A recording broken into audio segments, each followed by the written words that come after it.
Boa noite a todos.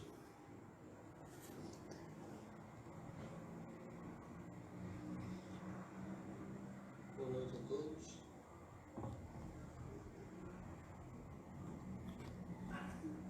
Não estou conseguindo clicar aqui no... Acho que o senhor acabou desativando os comentários. Aperte ativar. Quando pessoal, nas boas-vindas, coloque o tema e fique. Boa noite a todos. Sejam bem-vindos para mais um encontro da quinta-feira da nossa doutrinária de hoje. Aí a Sônia chegando, a Tânia, a Eliane, Luciano, Anderson, Dora, Joana, Cláudia, Sônia, Tânia Maria, Elisângela, Márcia, todos sejam bem-vindos. Edilene, Luciana, muito boa noite a todos. Graças a Deus, mais um encontro da gente. E hoje o nosso tema vai ser: os Espíritos sabem tudo? O tema de hoje é uma pergunta. Yasmin chegando aí também, Júlio, Ivana,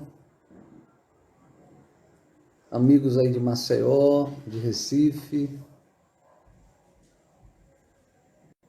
Que bom que a gente está aqui de novo, a começar mais uma. Cleide, mais uma noite de trabalho. Delvane. Vamos nos preparar então para começar o nosso trabalho de hoje. Já tem bastante gente aí na sala, né? Já está na hora da gente fazer. Vaninha também entrando aí. Muito bem. Já está na hora da gente fazer, Alane, da gente fazer a nossa prece inicial. Pedindo a todos que, se possível, se quiserem botar seu copinho d'água e diminuir um pouco a iluminação, para a gente fazer a nossa prece inicial. Adilson entrando aí também. Vamos fazer a nossa prece.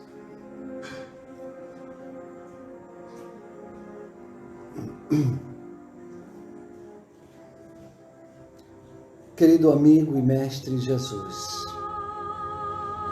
mais uma vez aqui retornamos para esse espaço real, esse espaço onde nos reencontramos, para continuar o nosso aprendizado acerca da natureza humana, tendo o seu Evangelho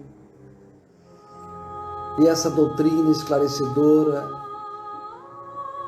como instrumentos do nosso trabalho. Pedir ao Senhor, Divino Mestre, que nos dê a inspiração necessária, que nos ajude a elevar a nossa harmonia,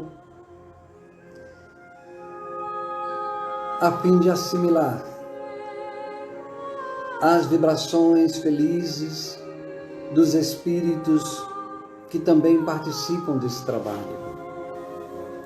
Espíritos amigos, felizes, além dos nossos anjos da guarda, que estão sempre à espera de uma melhor condição interior de todos nós, quando se aproveitam para nos ajudar naquilo que necessitamos.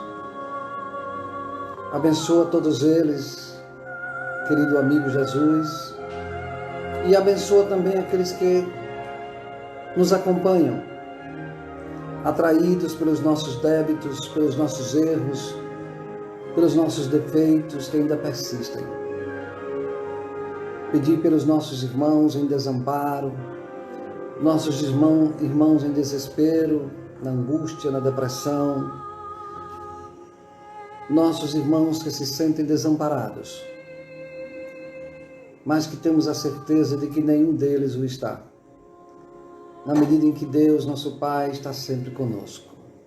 Cabendo a nós outros apenas perceber e agradecer por tudo que temos recebido.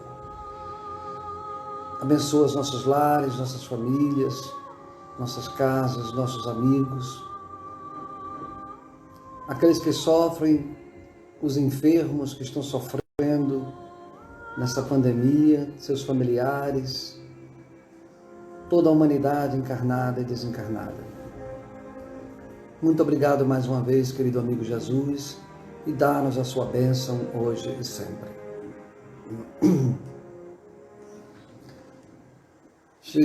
Entrou mais aí na sala, Solange, Flávia Gomes. Pois bem, vamos começar o nosso trabalho na noite de hoje. E vamos tratar do tema: os espíritos sabem ou não sabem de tudo? É um assunto interessante.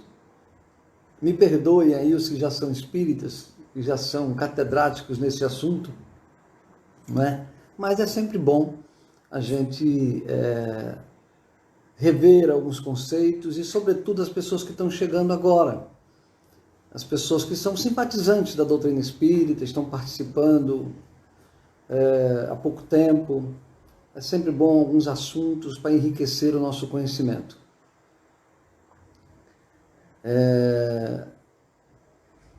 Os fenômenos, de modo geral, aqueles ditos sobrenaturais, não é? Fenômenos que acontecem, eles causam admiração, causam espanto, causam rejeição, indiferença. Várias formas de reagir aos fenômenos que eu digo, aqueles ditos sobrenaturais. Preferimos dizer paranormais, já que o sobrenatural é inadequado. Nada é sobrenatural. É um primeiro conceito que a gente vai já compartilhar com vocês, é de que nada é sobrenatural. Conceber que haja alguma coisa sobrenatural, sobre quer dizer acima da natureza. Então, é conceber que existe uma natureza onde Deus não está. Como essa natureza não existe, já que Deus está em todos os lugares, não existe o sobrenatural. Existe o paranormal. O paranormal quer dizer de paralelo. Paralelamente ao normal existe uma outra realidade, mas que ambas, a realidade dita normal e a realidade dita paranormal, ambas são naturais. Então os fenômenos que muitas pessoas, às vezes, que estão se aproximando da doutrina espírita, aí pergunta assim: aí você conversa com os espíritos? E quem são os espíritos? E os espíritos podem mexer num copo d'água? Podem acertar uma carta de baralho? Podem ler o meu destino? Né? Pode saber o que vai acontecer comigo? Então, são fenômenos que acontecem que, quando a gente não conhece, ou conhece pouco, isso desperta espanto, rejeição, admiração e também desperta atração. É aí onde mora o perigo. Kardec trabalhou muito esse assunto. Quando os fenômenos causam atração, a gente, aquela pessoa que se sente atraída por eles, ela pode se complicar. Porque a atração pelo fenômeno é como paixão, né? Quando a gente se apaixona por uma coisa, parece que cega. E a gente começa a achar que aquilo ali é a verdade acima das verdades. Por isso que a atração, ela não é uma coisa boa a princípio. E nós vamos conversar um pouco mais sobre isso. O que diz a doutrina espírita sobre tudo isso? Como é que ela nos ajuda a respeito desse assunto? Primeiro, a doutrina espírita não criou os fenômenos. Eles existem desde que o homem é homem. Faz parte da natureza humana. O homem tem dentro de si algo que é muito mais que o corpo. Então os fenômenos existiram sempre. Não é a doutrina espírita nem nenhuma outra religião que criou, né, o fenômeno. Segundo ponto é que a doutrina espírita tira os fenômenos da sobrenaturalidade, do que nós já explicamos logo no início. A doutrina espírita explica que não há o sobrenatural. Né? Existe uma ordem de fenômenos não visíveis, que muitas vezes a própria ciência não detecta, não é? Que as religiões, de modo geral, e a cultura popular costuma chamar de sobrenatural. A doutrina espírita, ela desconstrói o sobrenatural. Dá aos fenômenos a sua característica de naturalidade, porque estão dentro das leis de Deus. Conceber que existam outras leis que não são as leis de Deus é conceber que Deus já não é Deus. Mas a gente tem que ter cuidado, porque a doutrina espírita, ela não fica no fenômeno. É normal que as pessoas, às vezes, se aproximem da doutrina espírita atraídas para essa questão do fenômeno. Mas quando ela conhece a doutrina espírita e o evangelho, elas percebem que a doutrina espírita vai muito além do fenômeno. Aliás, a doutrina espírita explica o fenômeno, mas não se sustenta nele. O que sustenta a doutrina espírita é o evangelho, é a transformação moral dos espíritos.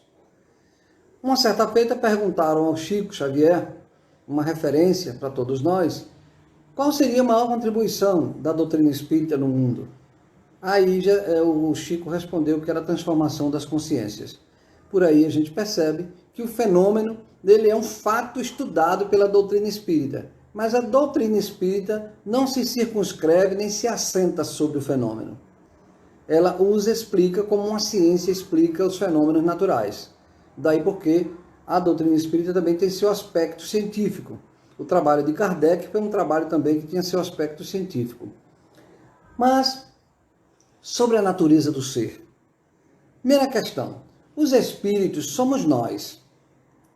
Kardec, uma das coisas mais importantes que ele fez logo no início, quando ele começou a questionar os espíritos, que havia essa névoa de mistificação, de endeusamento, né? ou de condenação.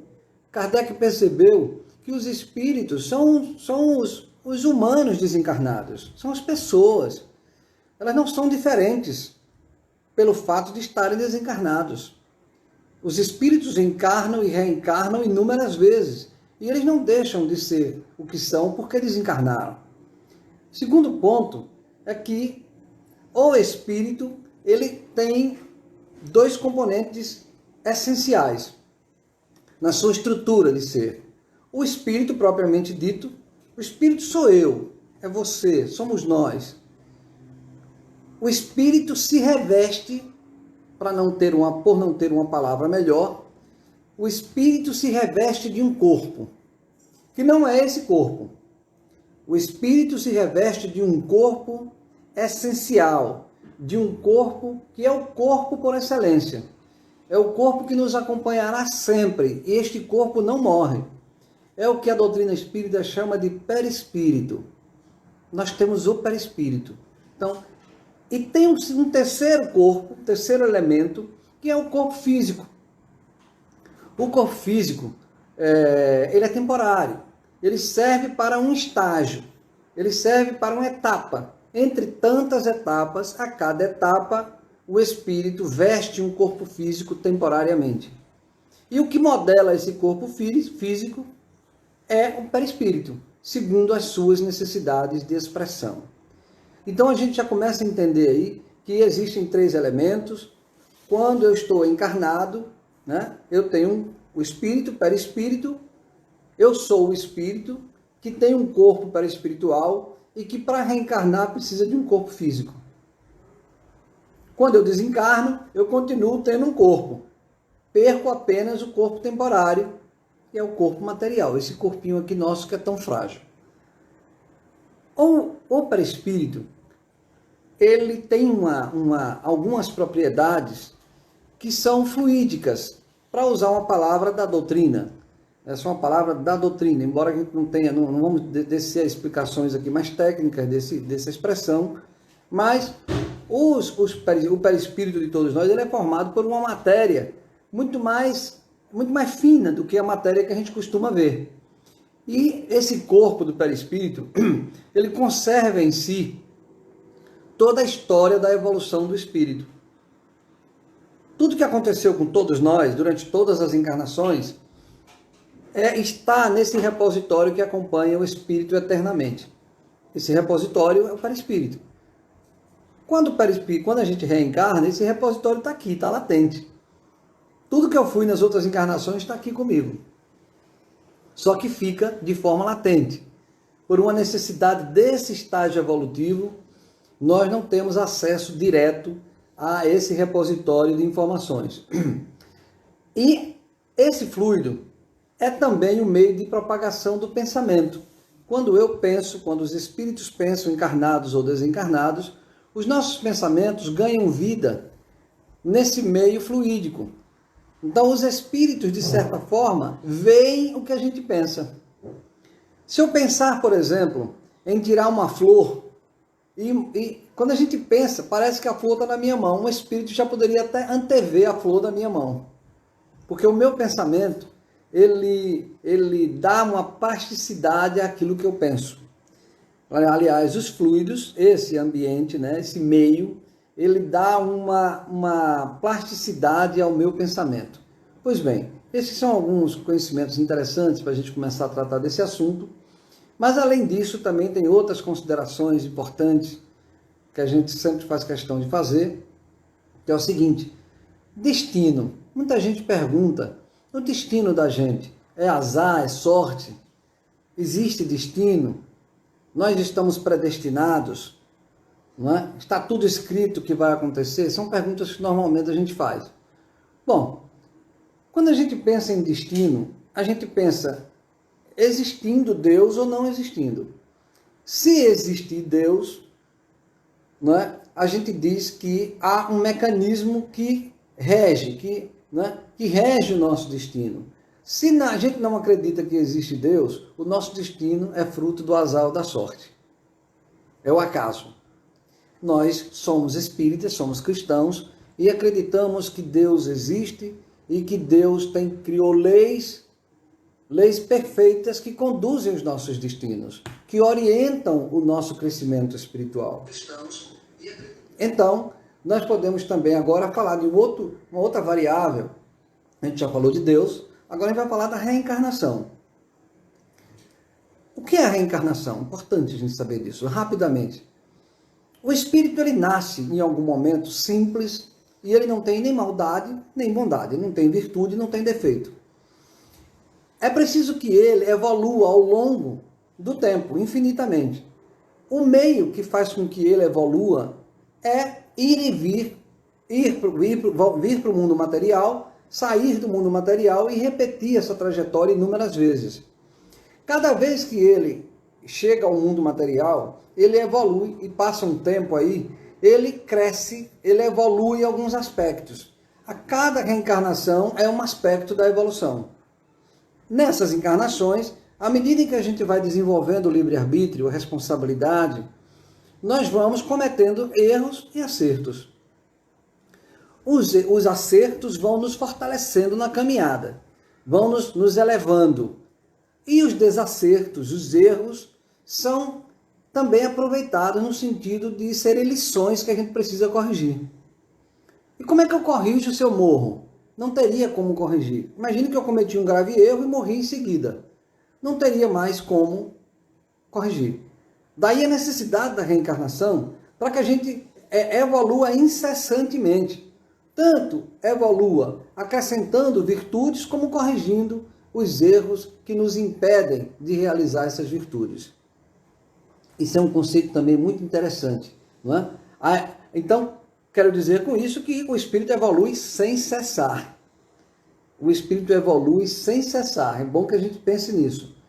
E se ele evolui sem cessar, é porque ele é imortal. Ele não deixa de existir. Nunca, em situação nenhuma.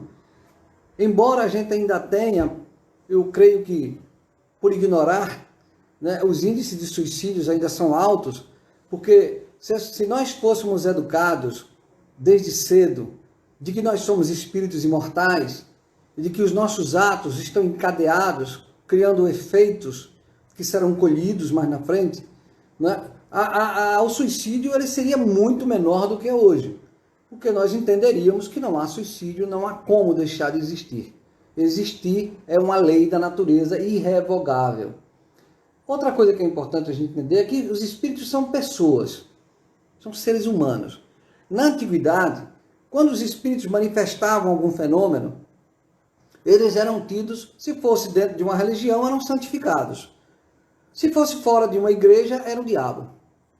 O Espiritismo acabou com esses dois extremos. Nem deuses, nem diabos. Não é? O Espírito é o ser humano, somos nós. Com os nossos defeitos. Odiando ou amando, somos nós que somos espíritos. Outro ponto importantíssimo. Os bons espíritos. Olhe bem que ponto importante. Os bons espíritos não se imiscuem em nossas vidas particulares. Eles não se metem na vida pessoal de ninguém. Assim como uma pessoa madura, responsável, que tem muita sabedoria, ela não se mete na vida pessoal de ninguém. E os seus conselhos são conselhos de alto nível, que não tira do outro, né, a responsabilidade das escolhas. Os espíritos de sabedoria, estejam encarnados ou desencarnados, quando orientam a gente, eles orientam sem retirar da gente a nossa responsabilidade. Né? Eles nos orientam mostrando o caminho, mas não dizendo o que vai ser feito, o que vai acontecer. Porque aí seria como aquele professor de matemática que, sabendo que um aluno vai tirar 0 na prova, chama ele por trás da porta e diz a ele o resultado de todas as questões. Esse professor é um leviano. Então, um professor de sabedoria, vendo que aquele aluno tem dificuldade, vai ensiná-lo, mas o esforço terá que ser do aluno. Isso é importante. Os espíritos muitas vezes sabem das nossas fraquezas, das nossas necessidades. Mas aqueles que são sábios, os bons, não se imiscuem, não atrapalham, não tiram da gente o mérito ou o demérito das nossas escolhas. Outra coisa, eles, os bons espíritos, sempre nos ajudam quando nós pedimos sinceramente a ajuda. Toda vez, nós temos espíritos anjos da guarda, espíritos familiares, espíritos amigos, além dos espíritos superiores que estão acima desses. E todas as vezes que nós oramos sinceramente a respeito de uma determinada necessidade, não tenhamos dúvida, eles nos ajudam, mas não nos ajudam dizendo exatamente o que nós temos que fazer. Quando o fazem, já não são espíritos bons nem sábios. São espíritos iguais ou piores daquele ou do que nós. São espíritos ainda fragilizados, que se aproveitam das nossas necessidades para muitas vezes se imiscuir em nossas vidas, causando às vezes consequências negativas. Outro ponto importantíssimo que nós temos que entender é o seguinte: nada de bom ou de mal ou de dor. Eu estou vendo as perguntas aqui e quero que vocês observem que no final a gente retoma as perguntas para poder comentá-las. Nada de bom ou de mal acontece, não é, que seja necessário ao nosso processo evolutivo, que não esteja dentro da nossa necessidade. Vou dizer de novo. Nada na nossa vida acontece que nos cause uma dor ou que nos cause alegria, sem que esteja dentro das leis de Deus. Exceto quando nós abusamos das leis de Deus. Então, por exemplo, eu bebo exacerbadamente, exagero na bebida alcoólica. Se eu tiver um grave problema de saúde que me inabilite a vida, foi uma busca voluntária. Isso não me aconteceu porque estava dentro das leis de Deus. Isso aconteceu porque eu abusei. E sempre que nós abusamos, seja de posições, pensamentos, atitudes, comportamentos, e nós não somos vigilantes para fazer a correção devida, para aprender que aquilo ali não serve, esse comportamento voluntário em relação ao erro não está nas leis de Deus. Deus não manda ninguém matar ninguém, por exemplo. Nem manda a gente beber álcool, nem droga, nem assassinar ninguém, nem roubar. Não, nada disso. Isso é o livre-arbítrio aprendendo. É o espírito aprendendo o que deve e o que não deve fazer. Mas o que eu quero que fique claro é que o espírito não pode chegar para mim e dizer assim: eu vou lhe matar. Ou eu vou lhe fazer rico. Eu vou lhe enricar você vai ganhar na Mega Sena. Nós não podemos crer nessas coisas. Primeiro porque, se eu tiver que desencarnar, não é porque o espírito quis. É porque eu precisava mesmo desencarnar. Ele só está se aproveitando de uma necessidade que já era minha antes dele interceder. Antes dele se aproveitar, se apropriar desse fato. E o ganhar na Mega Sena, que ele está dizendo que vai fazer o ganhar, se eu tiver de ganhar, é por uma escolha que eu fiz. É o livre-arbítrio. E não tem nada a ver com ele. Porque se fosse assim, os ledores da boa sorte eram milionários. Claro isso. Então nós temos que pensar sempre, Kardec resgatou essa compreensão, de que os espíritos não são sábios, não sabem de tudo, não adivinham o futuro, o passado, e resolvem todos os problemas. Não, o espírito é um ser humano, mal ou bem intencionado. Outro ponto importante que nós queremos tratar na noite de hoje é o seguinte: mas aí, você está dizendo que os espíritos sabem, conhecem muitas vezes coisas que a gente não sabe. E o que faz eles saberem? Aí é onde mora o ponto importante da gente entender. Tudo é uma questão de ponto de vista. Quando a gente desencarna, via de regra, salvo aqueles casos em que o espírito perde um pouco do seu livre-arbítrio, mas quando a gente desencarna, nós saímos da limitação dos 5 sentidos. Os nossos olhos, quando a gente desencarna, enxergam mais do que enxergavam quando eu estou encarnado. E há pessoas que, mesmo encarnadas, enxergam pelo olho do espírito e pelo olho do corpo. São as pessoas de dupla vista, que a gente pode depois comentar em outra palestra, em outra conversa, sobre mediunidade. Então, quando a gente desencarna, a gente passa a ter os sentidos do perispírito, que se dilatam. E esse sentido, essa visão e essa audição do perispírito, conseguem enxergar o pensamento, conseguem enxergar, olhando para a nossa história, enxergar aquilo que a gente foi em outras encarnações. Então, alguns espíritos, olhando para nós, para o que nós fomos no passado, o que estamos fazendo no presente, eles conseguem deduzir e, de certa forma, visualizar a projeção daquilo que nós seremos no futuro. De que maneira? Se eu pegar o meu passado e pegar o meu presente, eu posso projetar esse futuro. Então, por exemplo, sendo bem simplista, uma pessoa que dirige irresponsavelmente a 100 por hora dentro da cidade, não é difícil adivinhar que ela pode ter um acidente grave e pode matar algumas pessoas. Se isso acontecer, fui eu que adivinhei? Não, eu apenas percebi que ao andar na velocidade na cidade, imagino que eu percebi isso, eu percebo isso. O que acontece com os espíritos é a percepção. Eles percebem o que está acontecendo. E por esta percepção, deduz-se que algo pode ou não acontecer.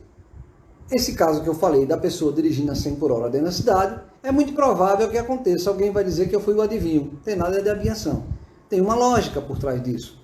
Os fatos se encadeiam para levar a outros fatos. Então, os registros dos fatos do passado ficam em nós. A gente falou já no início que o nosso perispírito, na nossa estrutura do ser, registra tudo que nós fizemos no passado. E isso que nós fizemos no passado, seja nesta ou em outras encarnações, isso de certa forma se desenha em nós. Quando uma pessoa que tem dupla vista ou vidência olha para mim, ela consegue enxergar coisas que nem eu mesmo lembro. Interessante isso. Elas conseguem enxergar em mim determinadas coisas que nem mesmo agora eu lembro nessa encarnação. Então, eles olham para onde para enxergar isso? Nós vamos aqui citar um item do livro Obras Póstumas da Doutrina Espírita, de Allan Kardec, é o item 7, que é um item que trata da introdução ao estudo da fotografia e telegrafia do pensamento. Vou pegar uma frase, pedir licença a vocês para lerem uma frase e a gente comentar essa frase. Veja só, em seu movimento de translação, quer dizer, de ir reencarnar e reencarnar, desencarnar e reencarnar, em seu movimento de translação, cada um de nós leva consigo a sua atmosfera fluídica, como o caracol leva a sua concha. Esse fluido, porém, deixa vestígios da sua passagem.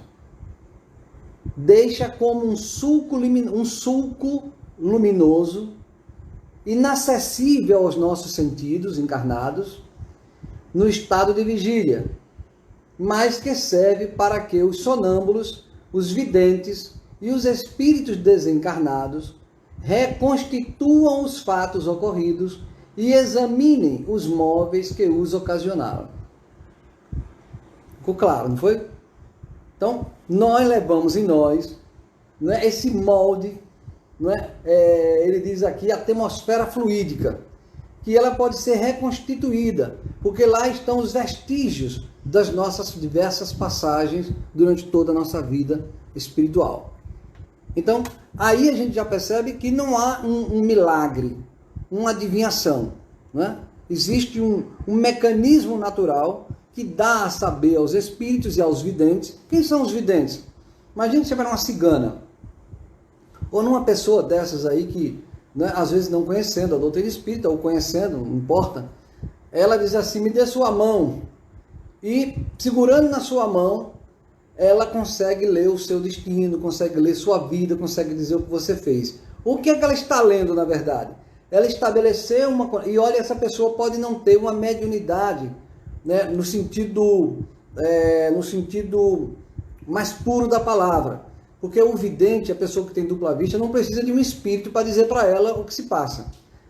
A vidente, a pessoa de dupla vista, ela enxerga, ela tem uma faculdade de enxergar como se ela tivesse desencarnada. E quando ela pega na mão de uma pessoa, ela se conecta com o perispírito dessa pessoa. Então essa estrada se desenrola na frente dela.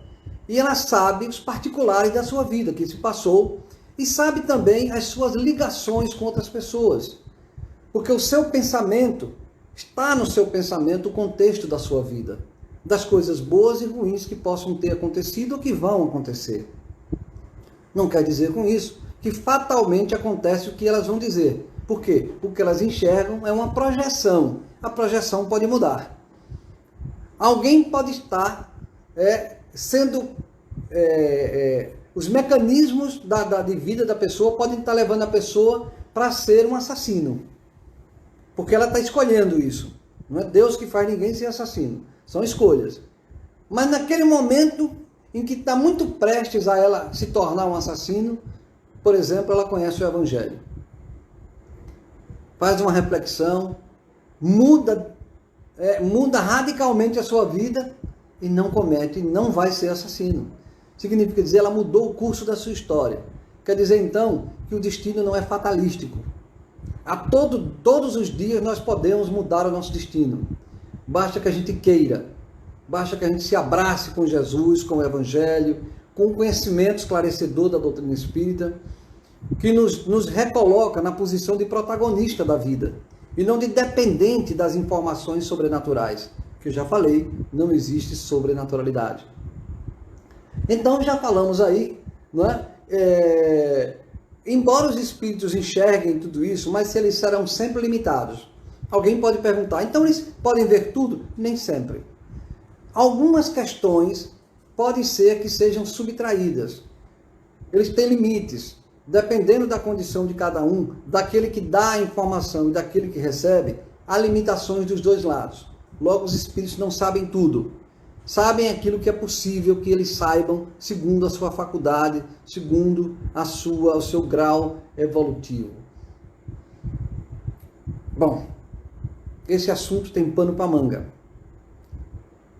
Eu falei no início que as pessoas se espantam, se admiram, rejeitam, criam preconceito, ou são indiferentes ao fenômeno. Mas eu também disse que as pessoas às vezes têm atração pelo fenômeno. Essa atração, ela pode levar uma pessoa que começa a ficar dependente da consulta aos espíritos, né? Essa pessoa pode perder o mérito da sua vida. Por exemplo, perguntaram uma vez a Chico, você teve uma infância muito sofrida, e na juventude também, problemas de saúde. Alguma vez você perguntou aos espíritos, o que ia acontecer com você? Perguntou aos espíritos por que eles não curavam você de sua doença? Chico respondeu: é porque eu quero ter o mérito da minha luta. Eu não quero, ainda que os espíritos saibam, eu não quero entregar a eles os meus passos, o meu destino. O mérito da minha vida, para que esse mérito seja verdadeiramente meu, soberanamente meu, tem que ser meu. Nenhum espírito pode me livrar das lágrimas que eu tenho que chorar, porque elas fazem parte da minha necessidade, elas fazem parte da minha construção. Se os espíritos eles me tirassem, de toda vez que eu tiver que passar por uma dificuldade, eles me tirassem daquela dificuldade, primeiro, eu não teria mérito nenhum. Segundo, eu nunca iria crescer. Então, a doutrina espírita, ela não condena que a gente faça isso, mas ela nos explica o que é que acontece. Ela esclarece as nossas escolhas, porque o livre-arbítrio é nosso. Ninguém ficou santo ou perfeito porque conheceu uma religião. Mas a religião é um instrumento de aprendizado que nos ajudam a errar menos. Vamos concluir a nossa conversa de hoje, já falei. Aliás, eu queria ainda voltar à questão da atração. Essas atrações, essa dependência ao fenômeno, né, elas podem nos levar a uma obsessão, a uma espécie de dependência dos espíritos, que pode, às vezes, não querer largar da gente. Isso vira uma obsessão. Aí, numa palestra lá na frente, nós vamos falar sobre obsessão, que é um assunto que também tem muito a dizer.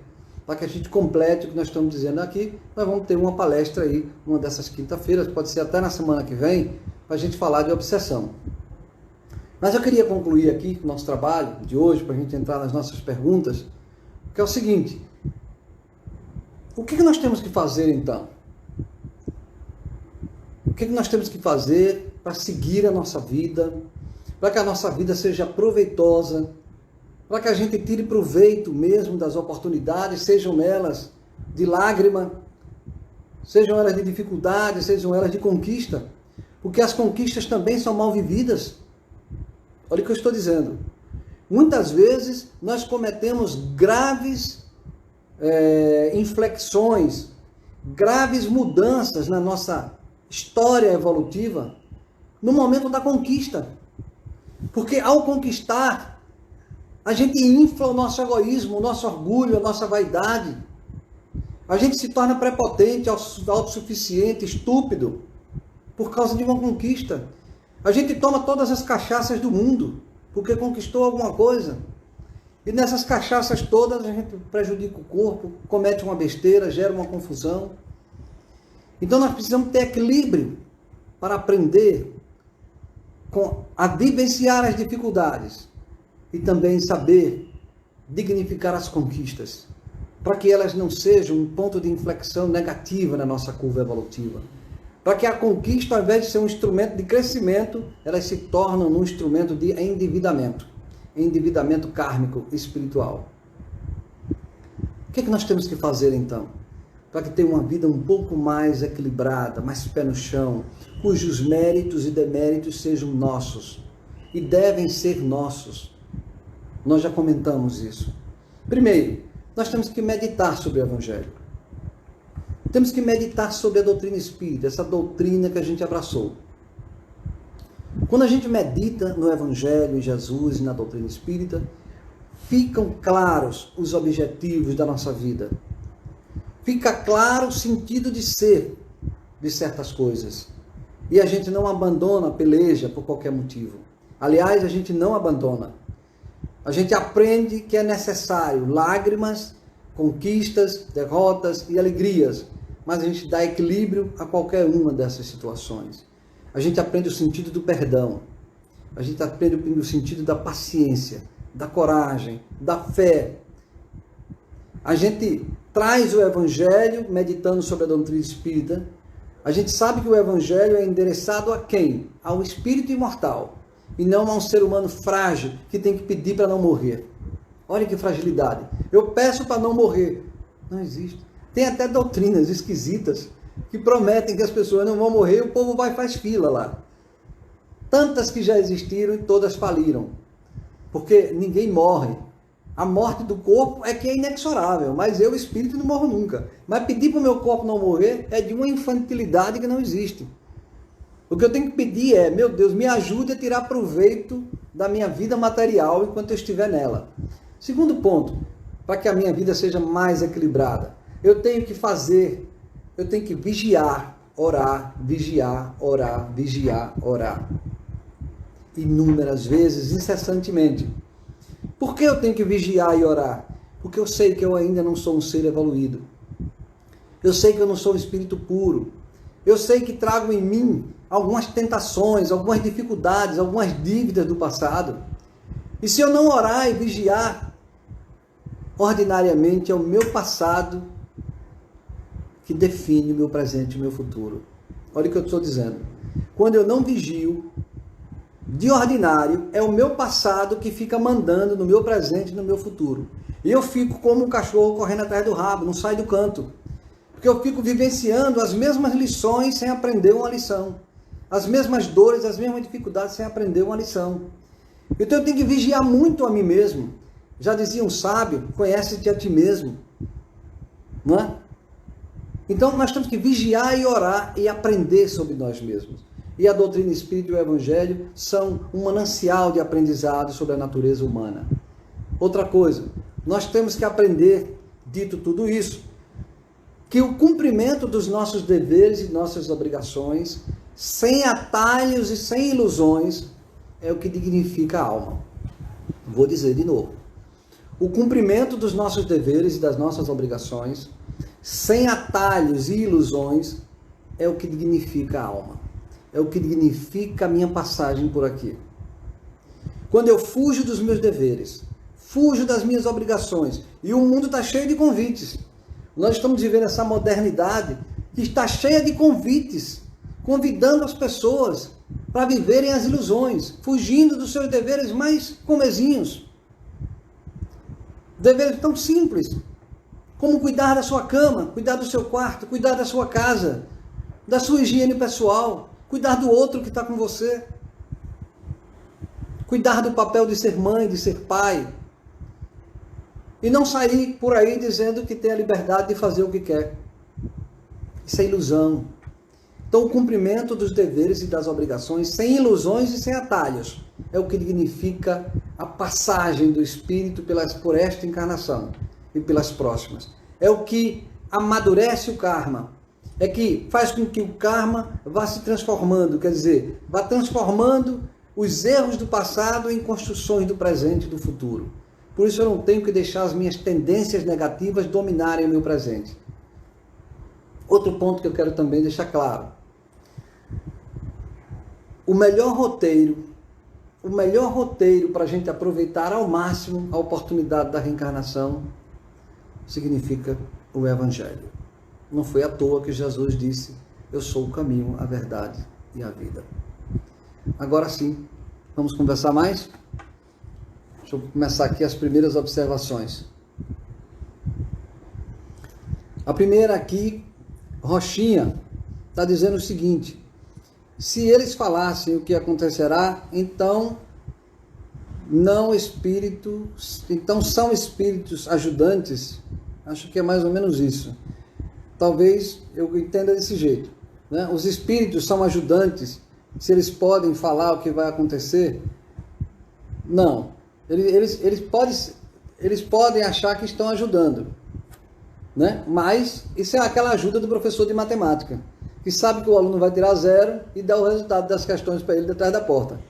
A princípio vai ser joia para o aluno, né? Vai chegar em casa dizendo que tirou 10. Mas vai ser mesmo verdade? Vai ser bom mesmo para ele? Não. Então, mesmo que os espíritos saibam de algumas coisas, Jesus, Moisés, a doutrina espírita diz que não é bom saber, senão isso tira o mérito da minha luta. O próximo aqui, de Carlos Antônio, está dizendo o seguinte, boa noite, Cláudio, só existe uma matéria primitiva suscetível de várias transformações? Sim, exatamente, Carlos. Existe uma matéria que os físicos na atualidade estão chamando de matéria escura, de energia escura, que eles vão certamente entender a natureza dessa matéria, mas que a doutrina espírita já fala de uma matéria chamada fluido cósmico universal, que é a matéria primitiva de onde tudo se origina. Tudo, visível ou invisível. Porque o mundo dos espíritos também é material. Quando a gente desencarna, nós vamos viver um mundo que também é material. Embora numa matéria cuja dimensão ou vibração foge aos nossos sentidos e a esse contexto tridimensional. Mas a matéria única é o fluido cósmico universal, que de onde se originam todas as outras manifestações da matéria, visíveis ou invisíveis. Uma outra pergunta aqui, de Carlos, complementando, qual a sua origem? A origem do fluido cósmico universal é uma origem divina. Deus criou o fluido cósmico universal, ele criou, nós não temos uma concepção do Big Bang, né? O Big Bang foi que originou tudo. Na verdade, na concepção da doutrina espírita, o Big Bang não criou tudo. O Big Bang é um ponto de transformação do fluido cósmico universal. Agora, quando Deus criou, quando Ele criou, como criou, os espíritos ainda não comunicaram isso a gente. Pelo menos não é do meu conhecimento. No dia que for, a gente compartilha com vocês. Mas é uma quantidade de energia imensurável. Temos aqui, também ainda de Carlos Antônio, não existe bala perdida. Quer dizer, olha que coisa interessante. Não, existe bala achada. Vamos fazer aqui um pouco de brincadeira com vocês. Cara, mas não é uma brincadeira, eu quero explicar porque eu estou dizendo que é uma bala achada. Por exemplo, aquela bala, né, imagine que alguém atirou e a bala acertou. Teve aquele caso aí, tem uns anos atrás, uma médica que estava andando numa daquelas avenidas do Rio e alguém atirou lá, estava tendo um tiroteio e a bala acertou a médica que ia passando na avenida dirigindo. Popularmente, na nossa cultura, a gente diz que ali é uma bala perdida. Do ponto de vista social, sim, é uma bala perdida. Mas do ponto de vista das leis, dos mecanismos das leis que regem os nossos destinos, não foi uma bala perdida. No sentido de que aquele que atirou, ele contraiu uma dívida. Independentemente de ter matado aquela médica ou qualquer outra pessoa, ele contraiu uma dívida enorme. Começou um processo de endividamento, aquele que atirou. Aquela bala que chegou nela, ela pode estar ali, e certamente está, se desincumbindo, quitando uma dívida provavelmente kármica. Por isso que a gente diz que a bala foi achada.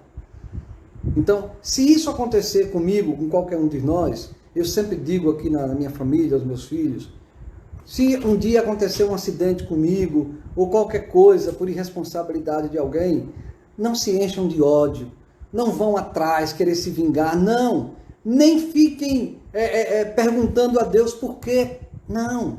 Nós já temos sabedoria suficiente pelo Evangelho e pela doutrina para perdoar, e o perdão, ele está assentado exatamente em saber que nada acontece por acaso. Ali eu posso estar quitando uma dívida e o outro pode estar iniciando um processo de endividamento. Vamos ver aqui outro ponto. Mônica está aqui nos chamando, aqui dizendo o seguinte: vivemos imersos na lei de atração e esta lei vincula-se às nossas escolhas. Isso, perfeito. Nós vivemos a lei de atração. Os nossos atos, eles se encadeiam. Os nossos atos de amor ou de ódio criam um encadeamento entre os espíritos. E as leis servem exatamente para dar curso a esse encadeamento. De modo que se criam as consequências negativas ou positivas dos nossos atos, que devem ser corrigidos, aqueles que são negativos, e os positivos são construtivos. Eles fazem com que nós nos melhoremos ao longo da nossa evolução. Um outro ponto aqui de Cris. Cris está dizendo o seguinte: os espíritos nos inspiram a solucionar algumas questões da vida, porém muito subjetivamente. Os espíritos, eles nos ajudam, mas essa ajuda não pode ser essa ajuda não pode ser no detalhe. Então, se um espírito chegar para mim e disser assim: olha, não case com essa moça não, que não vai dar certo, está errado. Ou então case com essa moça que vai dar certo, está errado. Eu não posso deixar que o espírito decida se eu vou casar com A ou com B ou com C. Isso tem que ser uma ponderação minha. Eu que tenho que perceber se eu devo ou não casar com aquela moça. Por isso que é ruim quando a gente pergunta aos espíritos sobre o nosso destino. Porque no mínimo a pessoa fica em dúvida. E a gente fica sem saber o que escolhe. Vai que você escolhe e deu errado. Tem até uma brincadeira, uma piada que diz o seguinte. A pessoa dirigia e ela confiava tanto no espírito guia dela, né? Ela tinha mediunidade. Isso é uma anedota, viu, gente? Então ela dirigia e ela fechava os olhos na hora de passar no sinal. E toda vez que ela ia passar, ela fechava os olhos e aí perguntava, vai dar? Aí o espírito dizia, vai que dá. Ela ia. Um belo dia não deu. Aí o espírito, olha a besta aqui do outro lado. Eu queria mesmo que você desencarnasse assim, pateticamente. Então a gente não pode brincar com essas coisas. Não devemos. A ajuda que os espíritos devem nos dar, e são boas, são as ajudas de cunho moral. São a ajuda da fé, da coragem, da esperança, mas não do detalhe da vida pessoal de nós outros. Vamos mais aqui ver outra pergunta, esse tema é bom. Neide está dizendo o seguinte, então eu não devo perguntar as coisas para os espíritos? Boa pergunta. Depois dessa conversa nossa toda, nós não podemos decidir. Né? Eu não pergunto nada aos espíritos sobre a minha vida. Porque ficou claro para mim o esclarecimento do Evangelho e da doutrina espírita, o que é que significa isso. Espero que tenha ficado também para você, embora você tenha a liberdade ou até o conhecimento de entender que isso é necessário. Mas na nossa opinião, não deve. Devemos sim ter os bons conselhos daquele professor de matemática que, ao invés de me dar o resultado da prova, me diz assim, você quer ter umas aulas aí? Vamos ter umas aulas para você aprender de verdade e fazer sua prova corretamente? Aí sim, quando um espírito nos convida ao trabalho, à renúncia, ao perdão, não é? À dedicação, à honestidade, à coragem, aí sim, esse é um bom conselho. Mas quando ele entra no detalhe para facilitar as coisas... Outra pergunta aqui de MR Trindade, J Trindade, eu não sei, mas desculpa aí não saber a abreviação. É Neide, né? Pelo livre-arbítrio você pode perguntar aos espíritos. Porém, você perde a chance de evoluir desse ponto de descoberta. Perfeito. Eu tenho a liberdade de perguntar e eles têm a liberdade de responder. Aliás, tem espíritos que se especializam nisso. Tem espíritos perturbadores, tem espíritos brincalhões, tem espíritos mal intencionados que se aproveitam dessa carência das pessoas e se alimentam disso. Por exemplo, tem algum espírito que diz aí, não, para eu dizer as coisas para você, você vai ter que comprar um charuto, uma garrafa d'água de cachaça, botar uma tigela ali. Isso é verdade. São espíritos que ainda precisam desse tipo de manifestação. Não é? E isso é o livre-arbítrio, as pessoas procuram, paciência. E nós temos que respeitar essas escolhas, porque nós não podemos condenar a atitude de ninguém. A doutrina do Espírito existe para nos explicar como funciona. Não é? Mas é como você disse. Se nós temos o livre-arbítrio e perguntamos, perdemos o livre-arbítrio. A oportunidade de crescer. Temos mais aí? Eita tema bom, viu? Aproveitar que nós estamos no São João, eita tema bom. Todo desencarne, acredito que tem 2 pontos. Ou você desencarnou porque sua missão acabou, ou porque vai ajudar nas evoluções dos espíritos próximos. Pois é, toda desencarnação que não seja causada por uma atitude voluntária, isto é, suicídio, ela acontece em determinado ponto da nossa história evolutiva. Não digo esse ponto não é um dia no calendário. Né? Ninguém vai morrer no dia 31 de janeiro de 2020. Não é assim. A desencarnação, ela acontece quando determinadas coisas se concluem. Podemos dizer o propósito daquela reencarnação. Quando aquele propósito se conclui, nós desencarnamos, exceto quando a gente procura voluntariamente a desencarnação. Muito boa. Tânia Maria está perguntando se pode pedir ajuda. Pode, mas a ajuda, ela só pode ser para lhe pedir coragem, força para superar as suas dificuldades, nunca para resolver os seus problemas. Estamos chegando no final, a nossa live só tem 1 hora, já está faltando alguns minutinhos. Vamos ter que fazer a nossa prece, senão encerra aqui no Instagram. Domingo é véspera de São Pedro. Eu gostaria de ter vocês aqui na live. Nós vamos fazer, sim, a live do domingo às 19 horas. Conto com vocês na live do domingo, o Evangelho segundo o Espiritismo, o culto do Evangelho, melhor dizendo, no domingo. Vamos fazer a nossa prece para não sermos encerrados aqui pelo próprio Instagram.